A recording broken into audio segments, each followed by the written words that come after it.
लेकिन कानपुर का उत्तर प्रदेश में और देश में एक विशेष स्थान है, और ये विशेष स्थान इस प्रकार का होने के कारण आज एक और पूर्णाकृति इस प्रकार की प्रतिमा चंद्रशेखर आजाद जी की उसका अनावरण करने का भाग्य मुझे मिला है। मैं ऐसे सभी को, चंद्रशेखर जी से लेकर तात्या टोपे, जिन्होंने देश के आजादी के लिए त्याग किया, परिश्रम किया, सबको श्रद्धा सुमन अर्पित करता हूँ। प्राप्त विद्यार्थियों को अभिनंदन देता हूँ। बहुत अच्छे ढंग से आपने परीक्षाएं पास की है और एक नया जीवन अब से आपका प्रारंभ होगा।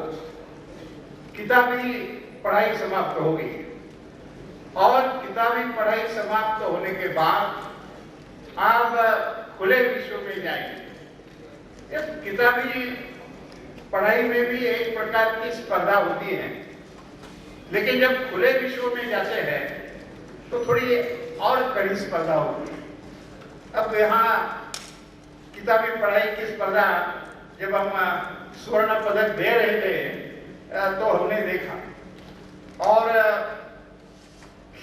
कृषि में यानी आर्ट्स है, साइंस है, कॉमर्स है, संगीत है, इसमें लड़के आगे जाए तो कोई विशेष नहीं, लेकिन कृषि में भी अब यहाँ जो स्वर्ण पदक दिए हैं उसमें 16 छात्रों को और 15 छात्राओं, मतलब महिला तो राजनीति में 33% मांग कर रही है और यही तो 50% तक छात्राएं नहीं है। छात्राओं का मैं विशेष अभिनंदन करता हूँ और छात्रों को भी कहता हूँ जरा कि संभल कर चलिए।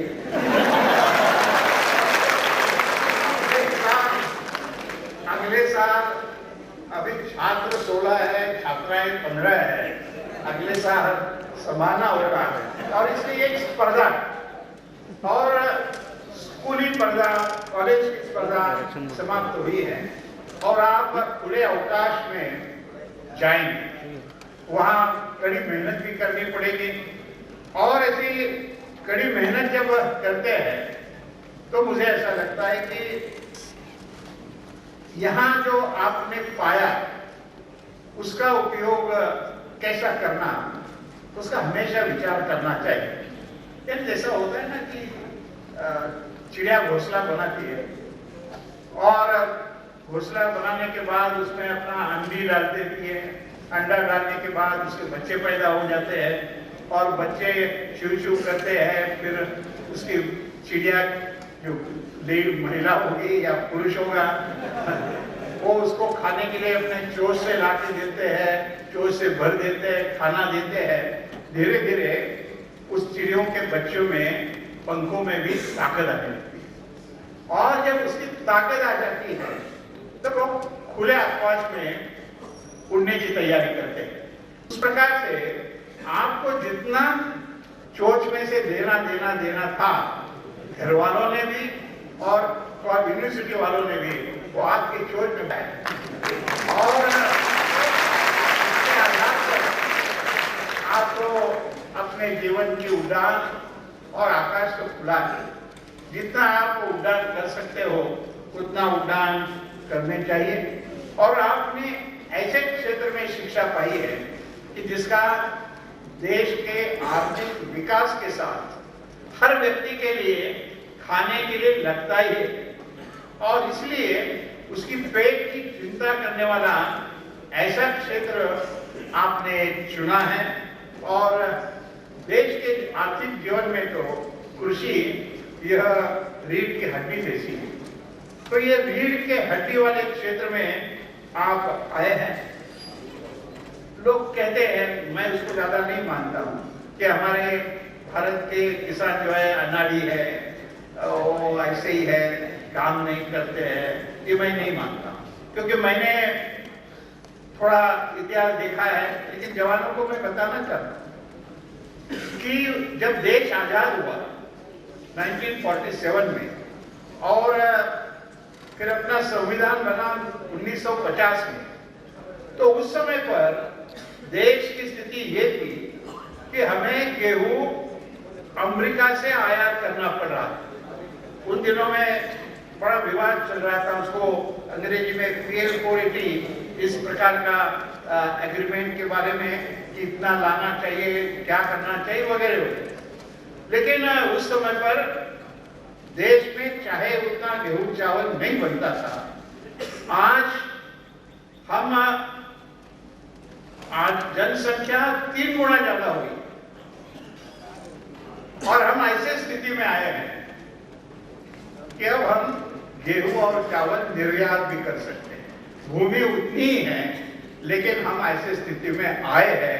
ये बहुत बड़ी उपलब्धि अपना किसानों की। लेकिन जनसंख्या बढ़ रही है, और जब जनसंख्या बढ़ रही है और भूमि तो उतनी ही है, तो फिर हमें उन्नत कृषि के ओर जाने की आवश्यकता है। और जब उन्नत कृषि की ओर हम जाएंगे, तब हमें अपनी उत्पादकता बढ़ाने की आवश्यकता होती है। और उत्पादकता बढ़ाने का कार्य आप यहाँ से जो पढ़े हैं, और ये केवल किताबी पढ़ाई नहीं है, तो आप जब खेत में जाएंगे, और अच्छा हुआ अपने प्रमुख अतिथि ने आपको पूछा कि क्या आप खेत में जाएंगे क्या, और आपने हाँ जाएंगे ऐसा कहा। कभी वो और मैं साल 2 साल के बाद आपकी लिस्ट यहाँ से लेंगे और कितने सरकारी नौकरी में गए हैं और कितने खेती कर रहे हैं, उसका हिसाब किताब भी ले लेंगे। लेकिन बात वो नहीं, बात यह है कि उन्नत ढंग से हमें कृषि करनी होगी।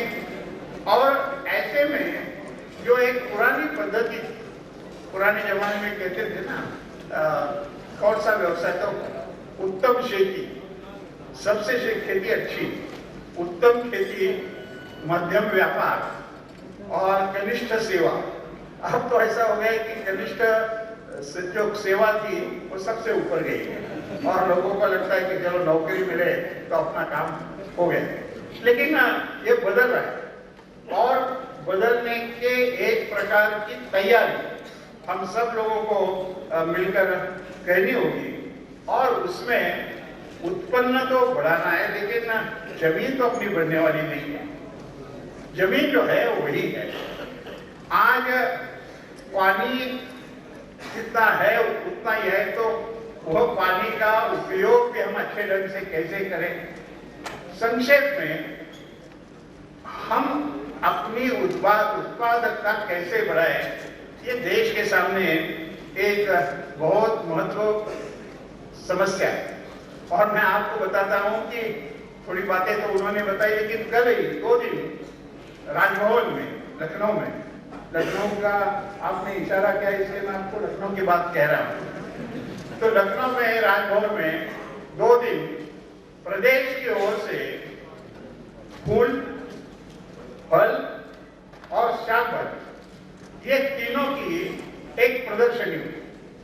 और उस प्रदर्शनी में अलग अलग प्रकार के फूल, लेकिन सब्जियां जो आई थी, तो क्या बोलते हैं आप उसको,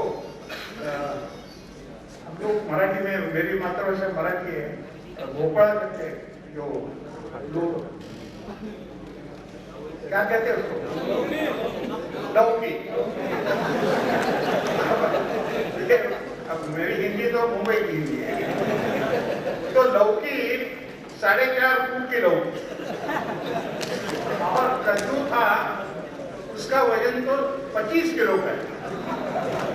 और कुछ महिलाओं ने तो अपने घर में जो सब्जी तैयार की थी गमेले में, वो प्रदर्शन में दिखाई थी। तो इतने बड़े बड़े आलू, मिर्ची, एक पेड़ लगाकर, तो उन्नत खेती के ओर हम जा सकते हैं।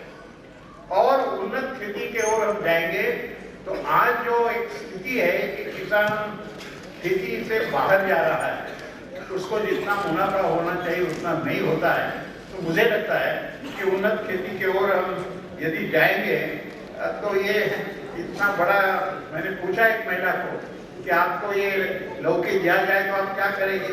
उसने बोला कि मैं उठा लूंगी तो सही नहीं है, लेकिन घर में जाकर उसको काटने का काम भी कैसा करना, ये भी बड़ा मुश्किल हो जाएगा।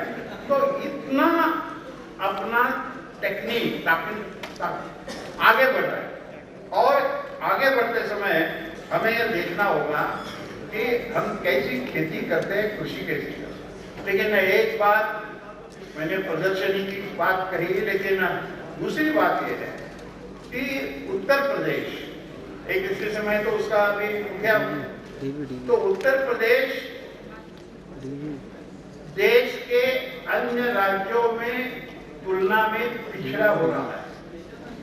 अब देश जब आजाद हुआ तब उसका मापन करने का सकल घरेलू उत्पाद ऐसा माना जाता है, तो उत्तर प्रदेश का और बाकी के भारत का वह लगभग बराबरी का था।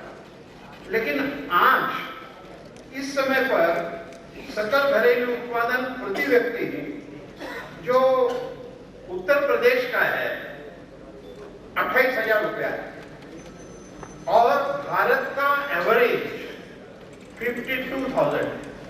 मतलब भारत का एवरेज उत्तर प्रदेश के एवरेज से लगभग डबल। गरीबी है जब हम कहते हैं ना, तो उसका यह एक मापदंड है। या मैं महाराष्ट्र से आता हूँ, महाराष्ट्र में बड़े पैमाने पर गन्ने की खेती होती है, उत्तर प्रदेश में भी होती है। अब उत्तर प्रदेश में वैसे पानी जाता है, गंगा यमुना और नदियों का ये होने के कारण जमीन भी बहुत अच्छी उपजाऊ है। उसकी तुलना में महाराष्ट्र में उतना पानी नहीं है और महाराष्ट्र की जमीन भी गंगा यमुना की जमीन के साथ तुलना करते हैं तो उतनी उपजाऊ नहीं है। लेकिन यहाँ जो गन्ना पैदा होता है उसमें से चीनी निकलते समय को रिकवरी बोलते हैं, रिकवरी का परसेंटेज निकालते हैं। तो उत्तर प्रदेश का परसेंटेज है 9.26 और महाराष्ट्र का है 11.4। मतलब महाराष्ट्र की गन्ने की खेती जो है, कृषि जो है, वह उत्तर प्रदेश की तुलना में बहुत आगे है और इसलिए हमें उत्तर प्रदेश को आगे बढ़ाना है। तो हर जगह पर अपनी इफिशिएंसी, कार्यक्षमता बढ़ानी होगी और उत्तर प्रदेश का जब विकास होगा तब इतना देश का इतना बड़ा प्रदेश, 31 करोड़ की आबादी, दुनिया में केवल 4 देश ऐसे हैं कि जिनकी आबादी उत्तर प्रदेश की आबादी से ज्यादा है। एक है अफ्रीका, दूसरे है ब्राजील, तीसरी है चीन और चौथा है इंडोनेशिया। तो केवल 4 देश ऐसे हैं कि जिनकी आबादी उत्तर प्रदेश से ज्यादा है। इतना बड़ा प्रदेश है और संपन्न का जो है उसका उपयोग करने के लिए नया नया टेक्निक जो है उसका हमने उपयोग करना चाहिए। और मुझे ऐसा लगता है कि जो आज तंत्रज्ञान टेक्निक उपलब्ध है उसके आधार पर हम मेहनत करें और कड़ी मेहनत करें तो हम आगे जा सकते हैं। उत्तर प्रदेश के विकास को कोई रोक नहीं सकता है, लेकिन एक मन में इच्छा शक्ति होनी चाहिए और उस इच्छा शक्ति के आधार पर हम अपना विकास कर सकते हैं। और विश्वविद्यालय ने कुछ बातें अपने सामने रखी है कि कैसे कैसे अलग अलग क्षेत्रों में प्रगति की है। उसके लिए विश्वविद्यालय को मैं हृदय से धन्यवाद देता हूँ। और ये अभी अभी अय्यप्पन जी ने कहा कि वो भी यहाँ के भी विद्यार्थी हुए हैं।